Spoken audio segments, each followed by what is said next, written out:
Do you ever find yourself thinking about who would win in a fight between Goku and Superman?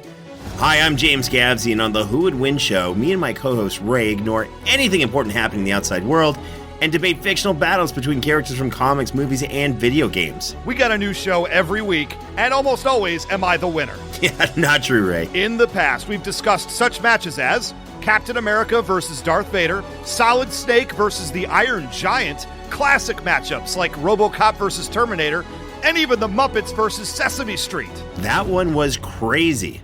So if you're a fan of geek culture and love a spirited debate, check out the Who Would Win show wherever you get your podcasts, or check us out at whowouldwinshow.com.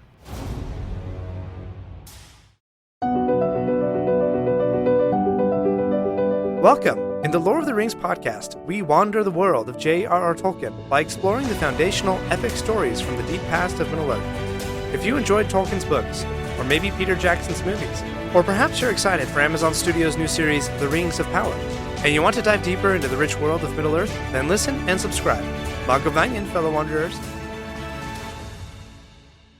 Hello, Middle-earth wanderers. I want to bring you some insights from Tolkien's lore that we see displayed in the opening sequence of Amazon's Rings of Power. Also, I'm traveling today and using a different mic, so that might be why the audio sounds a bit different. We live in a time when we can skip the intro scenes for our favorite shows. Even the title of movies doesn't pop up until after the movie. But I have found myself not skipping the intro scenes to Rings of Power. It may be one of my favorite sequences of this new series. The visuals are created using a technique called cymatics, which uses a medium like sand to create different shapes using sound frequencies.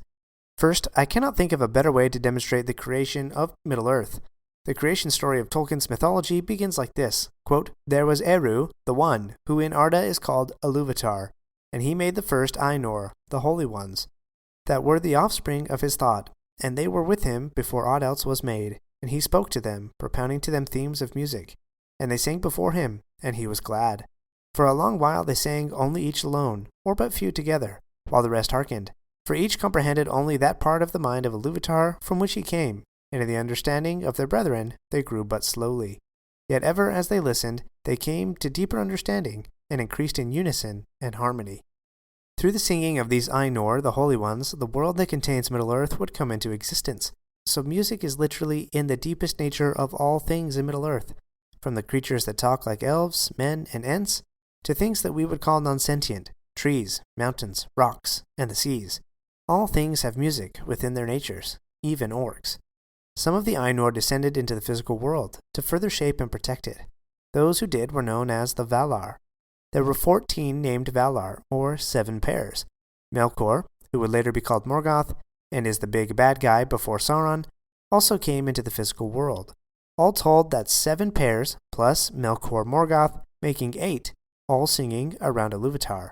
One of the earliest formed images in the intro sequence is a set of 8 circles surrounding another circle.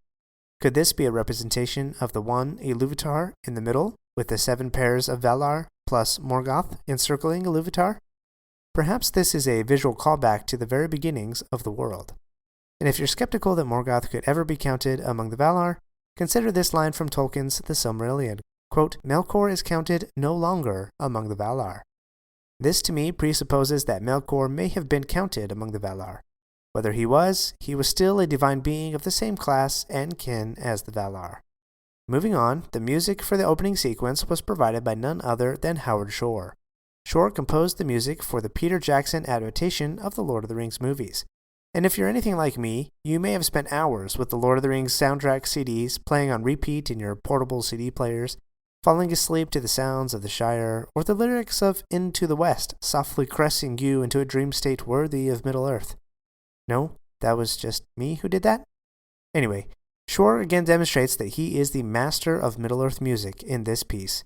One particular theme calls the lore to mind. About 55 seconds into the sequence, the music becomes much more discordant, with black sand weaving its way through the beautiful brown sands, breaking harmony into chaos and marring the perfection of creation.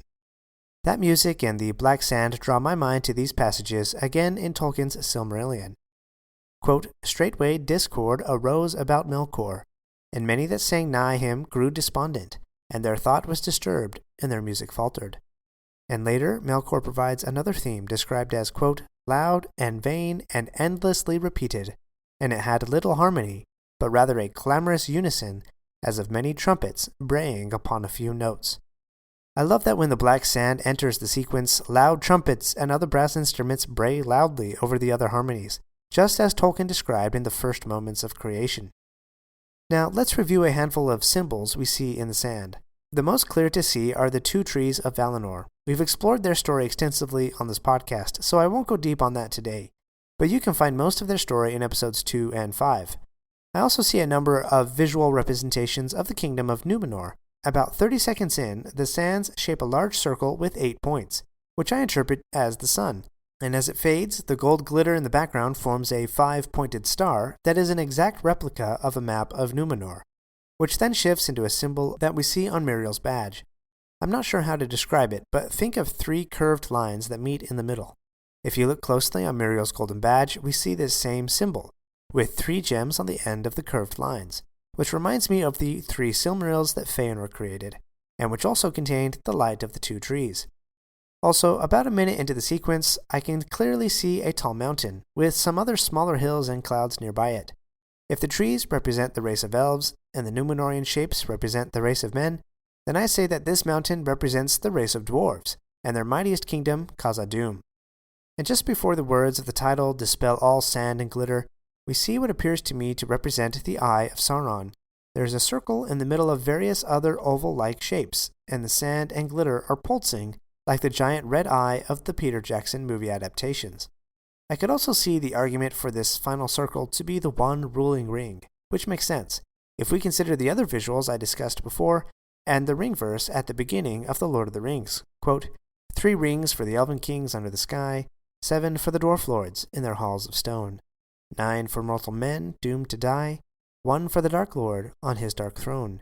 In the land of Mordor where the shadows lie, 1 ring to rule them all, 1 ring to find them, 1 ring to bring them all, and in the darkness bind them. In the land of Mordor where the shadows lie. But perhaps the most subtle and striking feature of this sequence are the final measures of the song. Yes, Melkor's discordant themes have disrupted the beauty of creation. However, as the title splashes up, the final good theme triumphs over evil.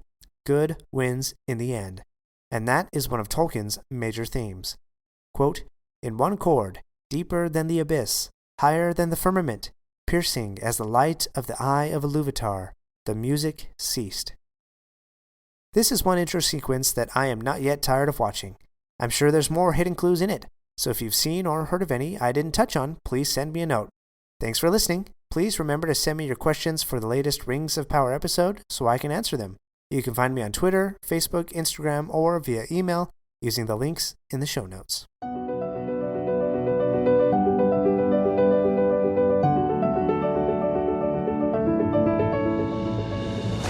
My friends, if you enjoyed this episode, let me know by subscribing, leaving a review, and sharing with your friends. Follow me on Facebook or Instagram at Lore of the Rings Podcast.